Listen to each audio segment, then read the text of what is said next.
Eu sou o Maurício Nero. Olá, eu sou o Maurício Super. E estamos com mais um episódio do Baú dos Antigos. Hoje, com um episódio sobre o Monza. O Monza.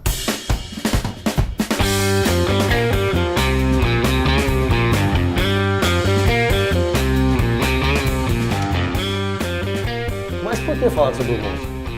Eu aqui tô como telespectador hoje. Não sabe, né? Não. Então, o Monza é da minha época, né? Então, para ele fica um pouco complicado falar desse carro, né?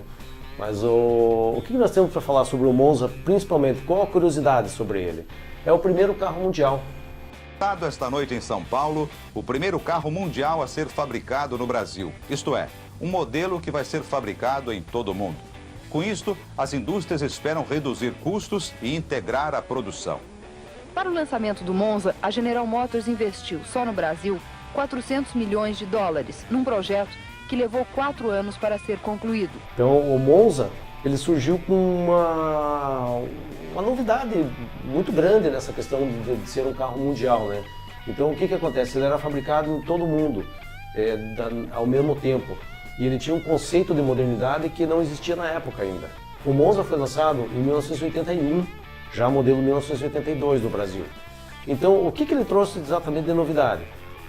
Até então a gente estava acostumado com carros como Maverick, Corcel 2, Charger, Galaxy, né? Carros grandes, carros totalmente de ferro, né?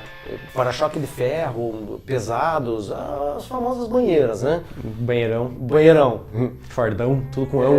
Exatamente. Então isso acabou quebrando essa sequência de carros que vinham nesse ritmo. E o Monza passou a ser um carro moderno, um carro leve. A maior parte do carro era de plástico, os próprios para-choques eram de material plástico, né? Já nessa época? Já nessa época. Ele vinha com motor transversal ao invés de ser um motor em linha, né? Tração dianteira com motor transversal, que aproveitava melhor a potência do carro. Então é isso, o motor dele sendo transversal, ele fica o motor e a caixa junto e a tração dianteira, então fica tudo junto. Aproveita melhor a potência, fica um carro mais ágil, fica um carro mais econômico, menos ruído, um carro mais confortável, porque não tem cardan, né, para transmitir a potência para as rodas traseiras. Enfim, é um carro de origem europeia. Então isso também é importante a gente citar no caso do Monza, para fazer uma diferenciação entre carros americanos e carros europeus. Isso é uma coisa que antigamente havia já uma disputa muito grande no Brasil entre carros americanos e carros europeus, não sei se você sabe. Né? Não. Então, porque que eu me lembro era fechada a importação, né? Quando que abriu?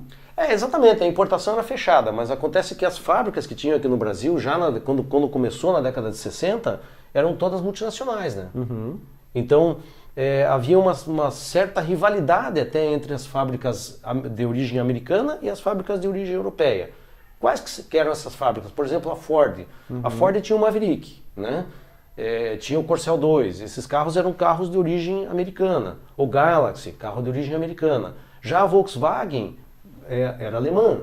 Então, tinha carros como o Passat. A GM, por exemplo, também era europeia. Tinha carros como o Chevette. Né? Depois, mais para frente, bem mais para frente, veio o Cadete, veio o Corsa. Tudo carros de origem europeia. Então, havia essa briga.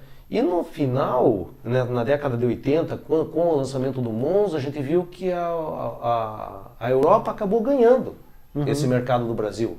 Por quê? Porque dali para frente, todos os carros começaram a vir com esse conceito moderno. Carros mais leves, carros pequenos, carros de tração dianteira, que era a escola europeia. Já estava uma época de crise, de economia. Exato. Se a gente for entrar no mérito dessa questão, os porquês, é isso mesmo. Lá em 74, 73, 74, no próprio Estados Unidos, esses muscle cars, esses carrões, já estavam entrando em crise, né? E estavam entrando carros mais leves no lugar. Imagina aqui no Brasil. Nossa Senhora. Né? Então, essa é a curiosidade sobre o Monza.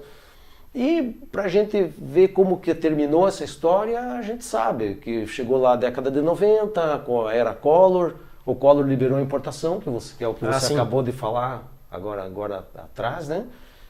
Foi liberada a importação, aí a coisa, entre aspas, avacalhou. Porque daí nem a Europa nem os Estados Unidos venceram essa batalha. Aí o mundo todo começou a trazer carros, começou a montar fábricas aqui mesmo, né? Entraram os carros asiáticos, entraram os carros japoneses, e Kia, Toyota. Então hoje a gente tem assim um leque de carros que a gente chega a se assustar. Porque enquanto nós estamos falando aqui, estão lançando algum carro novo. Né? E todos modernos, todos muitas vezes lançam carros em linha com o exterior, até lançam às vezes no mundo o carro e ele é lançado aqui no Brasil ao mesmo tempo. Né? Porque pelo que eu me lembro, assim, o Brasil estava com alguns carros que alguns eram bacanas, tudo, que eram projetos de fora, e alguns eram complicados, né? Tosco, é isso que se quis dizer, né? Porque na verdade era isso, né? O projeto do Corcel, por exemplo, o Corcel 2, era de 77 esse projeto, né? Esse projeto foi até 1990, né? O Del Rey 90 nada mais era do que o Corcel modificado e com a mecânica já, porque tinha Auto Latina na época com a mecânica Volkswagen, né? Então o Del Rey 90 era o Corcel com motor de Volkswagen, do Santana na verdade, né?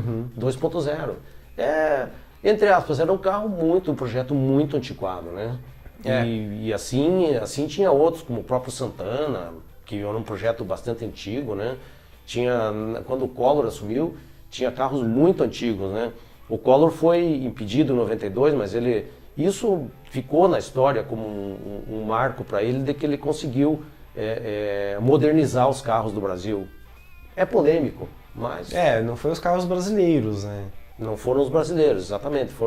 Modernizou o mercado de automóveis no Brasil, digamos assim, né? Entraram carros modernos, mas isso também é uma outra conversa, uma conversa polêmica, né? Esse era o assunto de hoje, o Monza, né? E usando o Monza como referência para falar do que aconteceu antes do Monza e o que aconteceu depois do Monza, que ele foi realmente um marco de mudanças no mercado de carros mundial.